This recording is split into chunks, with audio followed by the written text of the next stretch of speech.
o'zimni qimmatli vaqtimni mana shunaqa gadoyvachchalarga sarflashim qoluvdi endi. Voy, assalomu alaykum xolajon.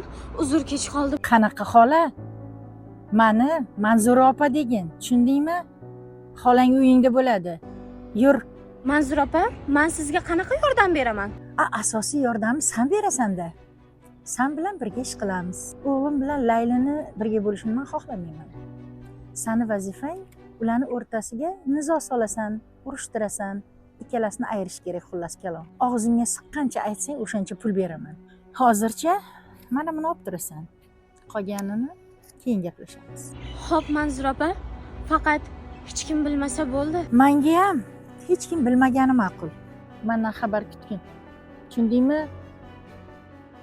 Zebo, Voy, alaykum. Laylini chaqirib yuboring, bog'da bo'laman, bog'ga o'tsin. To'xting. Eshitaman. Layli yangi kelgan ofitsiant yigit bilan ovqatlanishga ketdi. Xo'p, rahmat. Rashid. Bitta yur. Qattiq yuribdi bu. Rashid, zaryadka qo'yib qo'y. Zebo, Voy, alaykum. yaxshimisiz Zebo?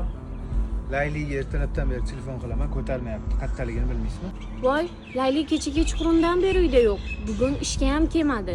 Yo'q, Ha, telefoni ham ochiq. Rosa xavotir olaman. Sizga hech nima demamidi? Bunaqa odat yo'q edi lekin. Indamadi. Ish qilib tinchlik bo'lsin. Men nomerim sizda bormi? Yo'q. Unda emaski, nomerimni qoldiraman. U bu xabar bo'lsa menga aytasiz, xo'pmi?